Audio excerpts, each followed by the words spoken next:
What's going on, people? It's your boy GadgetsBoy, and in this video we're going to be comparing the camera on the new S23 Ultra, the Pixel 7 Pro and the iPhone 14 Pro Max. Hope you guys enjoyed this video. Let's go.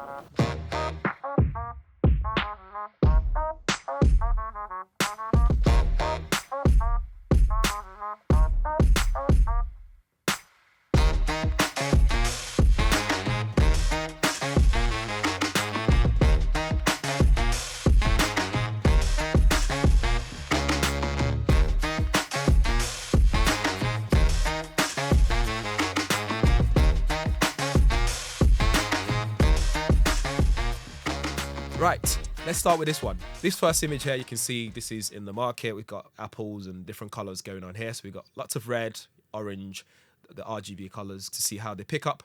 And straight away, you see that the Samsung still has that warm tone that they always have. And then in the middle, we have the Pixel, which looks a bit washed out, but more of a natural tone, which is what we actually saw in person. And then on the far end, we have the iPhone 14 Pro Max, which also is kind of strange what it balances. So here, it's not trying to balance the warmth. It still has that cold tone to it, but all the colors look really good in terms of how they pop. So if you prefer saturation, this is the one you go for. But if you want something that's more warmth and stuff like that, then you go for the Samsung Photo. If we punch in a little bit to see a bit more detail on the Samsung Photo, you can see it still retains a lot of detail there and some sharpening there, but not too much. On the Pixel, you start to lose quality as soon as you start zooming in. So those pixel counts does really matter, and the sensor that's used does really matter here. And then we look at the iPhone, we zoom in, we still got a bit of detail, we can still see the writing as we zoom in on that particular photo. So in fact, if you really want to share some stories, for example, you can really zoom in on the iPhone shot and still get some nice quality out of it without worrying too much about that. Next, let's load up ultra wide angle. Again, when we look at this, the amount of photo captured on the Pixel is it's a bit smaller compared to the other two. And then we look at the color details. Again, the Samsung is looking very saturated, warm tone. And then we look at the iPhone, looks washed out here, very close to the Pixel shot, but the blacks are blacker. So if you look right at the bottom of the screen where we look at any 3 for something for £1, you can see that how dark that is. So it picks up those color details better than the Pixel. And the S23 Ultra, all round, is my favorite one here. I think it looks warm, the colors look good, and you can still sort of zoom in as well. So if we zoom in, we can still get some really good detail out of that shot. On the Pixel, if we try to zoom in on that one, we start to lose details again, but we know that already about the Pixel. It's not the best when it comes to ultra wide angle shots. And the iPhone ultra wide angle as well loses detail as soon as you start punching in. So I think for me here, I would say the Samsung takes the win on that ultra wide angle shot. Okay, let's have a look at zoomed in shots. So the colors are different. Samsung looks nice and warm. The black looks really good as well. The iPhone, you can see that the color tone's a bit different. It's very, very blue. If you look at the shot there, it's very cold. But I think for me, the Samsung takes it here. All round picture looks really good. The text on the sticker on the Apple looks really good as well. So if we punch in a bit further, you can see the Brayburn on there. On the Pixel, still looks good as well, actually, on the Pixel. Not bad. And then on the iPhone, still looks good too, but more pixelated compared to the Samsung and everyone else. So I think the Samsung takes this one for me. Let me know what you think. Okay, let's have a look at some more when it comes to landscape photography, so we can look at the dynamic range. You can see here, they all tell different stories. So the S23 Ultra has more detail all around. So we look at the water, you can see the detail in the ripple. If we look into the distance, the sky looks good as well. The gray and the blue tones there looks really good. If we look at the Pixel, things look a bit warmer, but a lot more natural, because that's the actual color of the Thames in London. It's dirty, and that's what it actually looks like. So that's a true representation of what you see. When we look at the iPhone, that's a bit more on the colder scene. So I don't know if it tells you the true detail here, but it looks good. That's all that matters across the board. But if we were to say which one's true to life, I would say the Pixel is, but the Samsung's all round in terms of color, how they pop. So if you look at the building right at the end there, if you look at those, you can see that the colors look much better compared to the other ones. So for me, I'll say between the Pixel here and the S23 Ultra. What do you think? Onto some ultra-wide shots for landscape. You can see, again, I think the Samsung looks so much better here, but we start to lose some color in the sky when we look towards the foreground. You can see right up top there, it's not as good as the iPhone. I think the iPhone takes it home in terms of the colors and just overall natural look. The Pixel, I don't think is competing here at all. But which one would you take? I think it's between the Samsung here and the iPhone for me. If you look in the distance, we can see that that building there, the glass on it, looks really good. You can see there, it's got nice detail in terms of, on the Samsung, in terms of reflection of the sky. And then we'll look at the iPhone as well. You can see the detail there. I'll say the Samsung looks much better there. Okay, next, let's have a look at some zoom images. We can see here. Far left, Samsung S23 Ultra looks good but washed out. So you can see how grey it actually looks. Pixel retains some of the colours, although still a little bit washed out. And then the iPhone 14 Pro Max just has that cold tone all around, but it retains a lot more detail in comparison to the other ones, which is interesting, considering the Samsung S23 Ultra has better optical zoom compared to the other ones. So, but it's interesting to see. I think for me, I'd go for the S23 Ultra in terms of the overall look, nice warm tones and stuff like that. You can post that straight away. I think the iPhone is second here for me. I think it looks good, lots of details. You might have to add a bit of warmth before you post it. And then the Pixel, I don't know what to say on this one. Let me know what you think. Okay, onto the maximum zoom. So obviously the Samsung has the 100 times space zoom. So you can see on the flag there. The Pixel has 30 times space zoom as well. It's called super zoom or something like that. And then the iPhone just maxes out around 15 times, I believe. It just doesn't match up to the other ones. But I mean, why would you need to go 100 times? Look at that.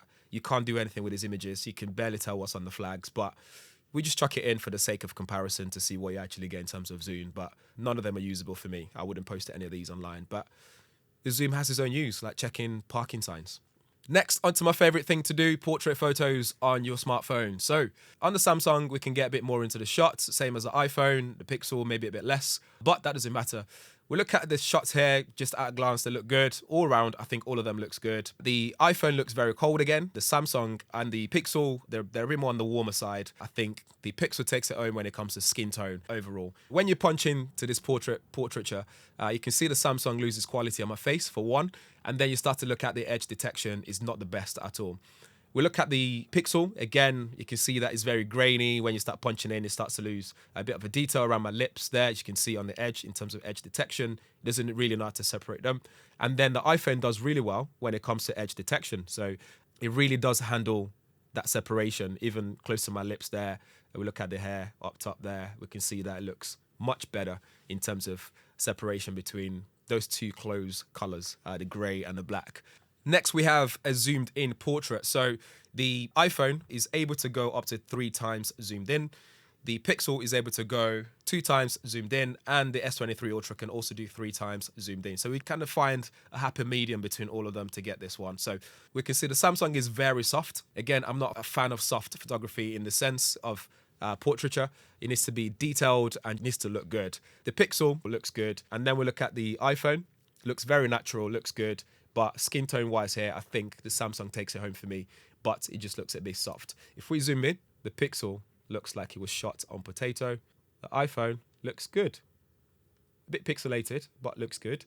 In terms of detail there, I would say the Samsung takes this one home overall, but very soft.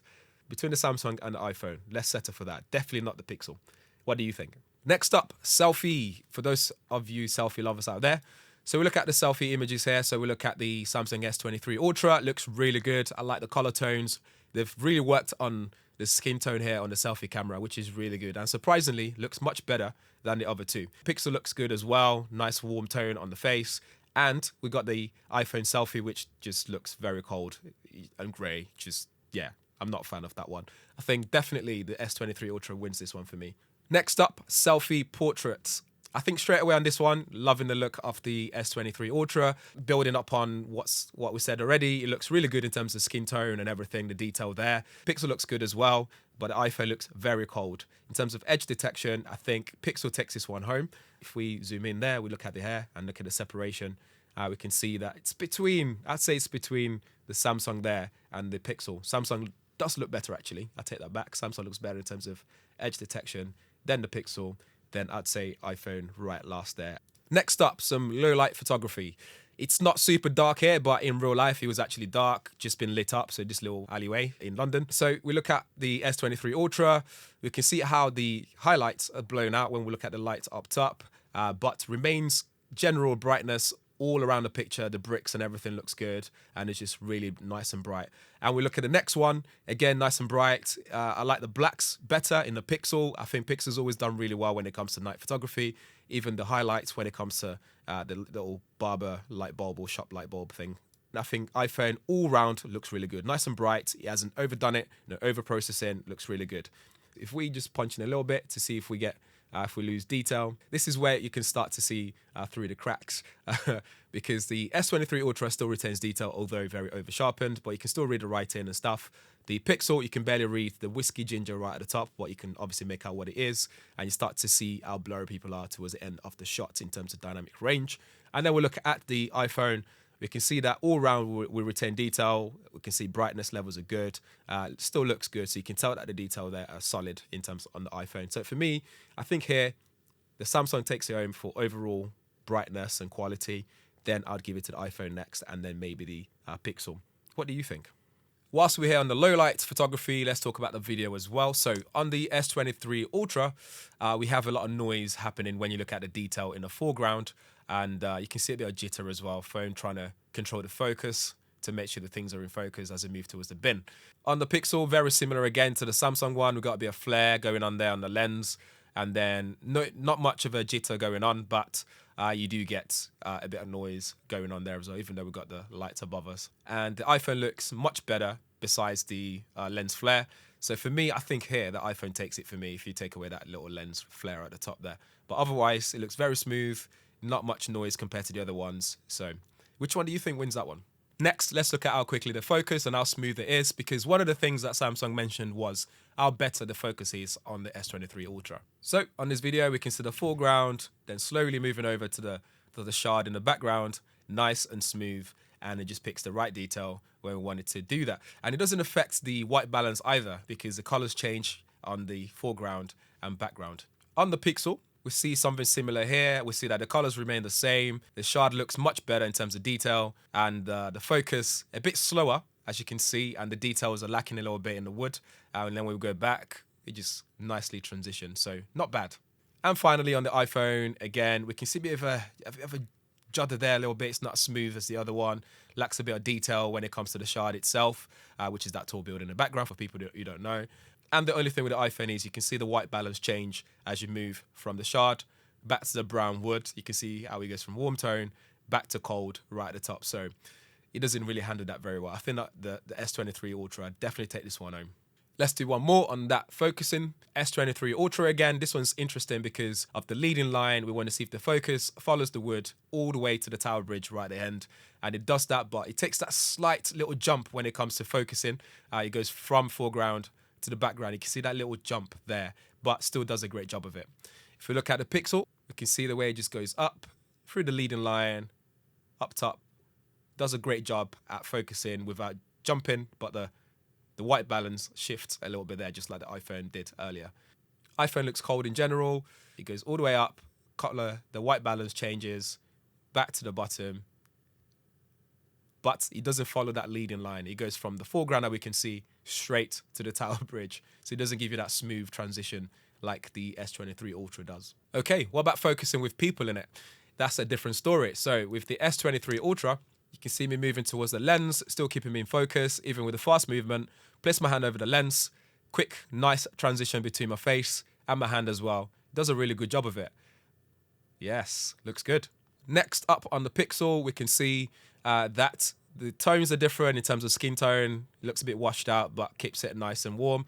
But trying to keep that focus there. See your hands on there. Not as smooth or not as nice as the S23 Ultra at all. But it does a great job at quickly switching when you put an object in front of my face. Moving on to the iPhone. iPhone's usually good with videos in general. So again, color tones are not the best here, but it does a great job at keeping focus, especially when I move towards the camera, move away, changing between myself and people walking from the background, and then getting closer. It just does a great job at making sure that things remain in focus. I think the S23 Ultra is still the best one here when it comes to the focus. One thing you can do on all the devices is also cinematic videography. So if we go for the S23 first, you can see the cinematic mode here where it keeps things blurred out in the background, trying to keep me in focus. Does a great job at making sure that I'm still in focus, especially when you put my hand in front of the display, still keeping things nice and detailed, even the edges of my hair. Looks really good. I think it's great. You can create some really cool stuff with this. The Pixel struggles straight away with what's meant to be in focus, what's meant to be blurred. You can see the AI trying to figure out what's going on here, and it's just not the best. I can't see myself using this in comparison. I think the Ultra is much better here in terms of cinematic mode. Onto the iPhone. iPhone shouts about their cinematic mode when this was launched. So this should be good. And you can see here, it does a great job at keeping a nice blurry background, but not too blurry as well. Struggles with the separation with my hair and putting an object in my face, just not as good. I think for me here, the S23 definitely takes it home. One thing the S23 Ultra can also do is 8K 30 frames. This one's hard to compare to the other ones, but we do pit them against each other in terms of their maximum capability in terms of what they can do video-wise. And if we start with the Samsung, we look at the S23 Ultra, things looks very detailed here. You can see the 8K format in terms of the pixels moving here and there. You can see things looks really good. The dynamic range is not the best. The sky looks so washed out. The shard looks so washed out. So not the best, but you can do some post-processing and all that kind of stuff afterwards. So if you're going to be shooting in this mode, you're probably the type of person who will be doing that kind of stuff. And you can see the switch here in terms of focusing between the lamppost and the rest of the image. Onto the pixel, we do the same thing here. Not as good of quality as the S23 Ultra, obviously. But don't knock it, because actually the quality is not bad at all. We look at the dynamic range, looks so much nicer on the Pixel here for me. The colors are nicer and a bit noisy though. You can see the noise looks like it's raining on the actual display, which is interesting. But when it comes to focusing and switching, you can see how it's swiftly and smoothly just switches between the shard and back to the pole, which is really good. We do the same with the iPhone 14 Pro Max. We can see it moving there, really nice. Frame rate has issues there. But everything looks washed out. The colors of the building doesn't look nice as the S23 Ultra did, or even the Pixel here. And I think really, obviously, is a clear winner here is the 8K video that you can shoot on the S23 Ultra. But they all do a good job at the maximum video quality resolution of what they can shoot. I think they look really good. Okay, selfie camera. And all three of them to compare. Also, audio signal will be on the screen, so you know which one the mic is coming from. But I think they all look good. In terms of skin tone, I would say, let me see. They're all doing a pretty good job on the selfie camera, actually. And if I remember, they all actually are good at this in terms of giving a good skin tone on the selfie camera. The colors look good on the building in terms of the blue tones, the reflections. Obviously, the sky is a bit meh. Welcome to the UK. Give you a bit more sky. But otherwise, I think we're good. Let me know what you think. Next, we're going to do some stabilization tests for all three devices, doing exactly the same thing and see what result we get. So gentle stroll first, and then a bit of a jog and jumping around, that kind of stuff. Okay, so we have the result for stabilization. And again, we start with the S23 Ultra. Just a gentle walk, nice and stable. Things don't look too janky. It looks really nice. Look at that, nice slow walk. And then on the way back, we have a little jog. Again, I think they look fine considering I'm jogging and throwing up and down. And then we do a bit of a parkour in terms of hopping. This is so good. Like, considering jumping there and stuff, the stabilization is not bad at all. I think that does a good job of looking at the top down, left, right, and analyzing, keeping things in focus. Next, on the Pixel 7 Pro, again, things look smooth here, but the quality is lacking a little bit because we've put it's using stabilization, and there's a lot of AI going on here. So you can see the micro movement going on. There's a lot of shake here, even though I'm just slowly walking. So you can see all the movement, the little tiny movement there.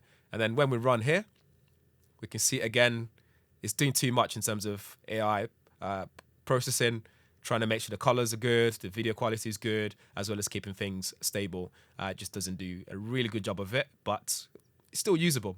You can see the noise as well. It's jumping up and down here. Not too bad, but it's very noisy and bouncy. So I wouldn't give it to the Pixel there. The iPhone's looking good straight away. Nice and smooth, as you can see.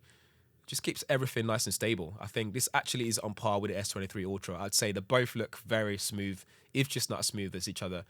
The only differences are the colors. As you can see, this one looks cold again. It's not as vibrant as the other one. There's less noise in this one as well, so things looks good. But when you start jogging, you can see that things are moving too much, and I prefer the S23 Ultra there. If we try jump in here, we can see that the S23 Ultra also did a better job compared to the iPhone 14 Pro Max Air. Although the Pro Max is still good, nice and smooth.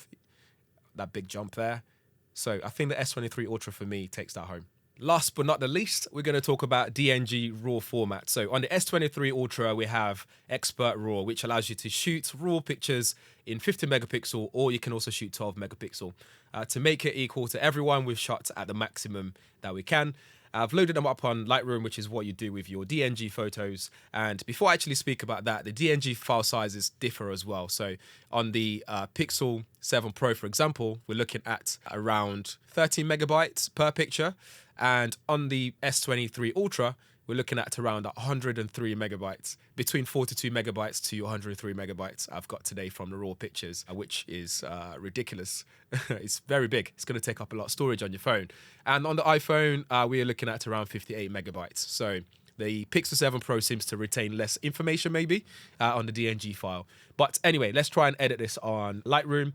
We're just going to play about with just the basic stuff like temperature and stuff like that. So this picture here on the S23 Ultra looks a bit washed out in the dynamic range. So we can bring down the highlights, for example, to bring some color back in.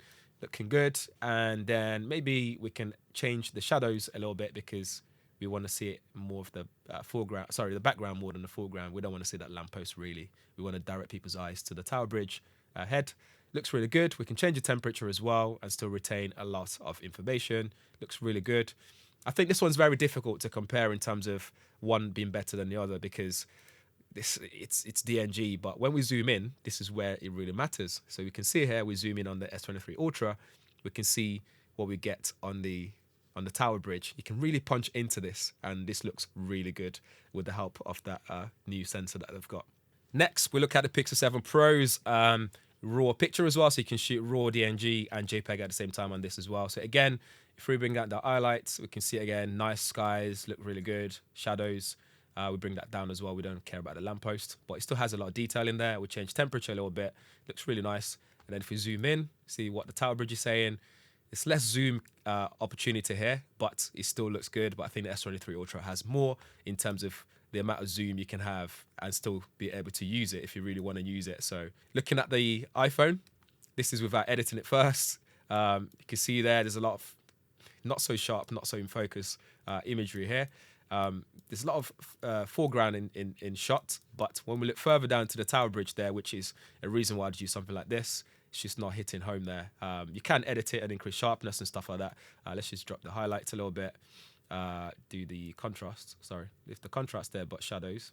Again, the S23 Ultra is taking this one home for me. Okay, one last thing that I know some of you will be asking so far. The S23 is capable of shooting 200 megapixel photos, pixel binned. So this is a 200 megapixel photo. And what you can do with this usually is you'll be able to zoom in and still be able to use bits and bobs out of the photo if you really want to do that after the fact. So here we can zoom in on the photo and see if we can still use it. So you can see the passion fruit there, the detail still there, the banana. So you can just post this bit if you want to post that on social media. And then if we look at the people there, loses a bit of detail in their faces, but you can still sort of make out what they are. Look at this, all the writing, punching all the way to 4101. You forget that this is actually just a 1x on the main lens. But 200 megapixel, gimmick or no gimmick, I'm not so sure. It's not something that I'd use all the time for sure. I'd rather use Expert RAW just to get more detail in my shot and not lose information rather than 200 megapixel, to be honest. But if you get a really nice landscape, like if you travel abroad and you get nice weather, this might be something useful for something you can print afterwards. But for me, it's not a massive selling point. So there we have it for the comparison, the camera comparison between the S23 Ultra, the Pixel 7 Pro and the iPhone 14 Pro Max. But over to you guys though, which one do you prefer? Who do you think takes the crown? Let us know in the comments below. If there's anything else you guys want to see, let me know there as well. But in the meantime, please do subscribe, smash the bell notification, and I shall see you guys in the next one. Thanks for watching.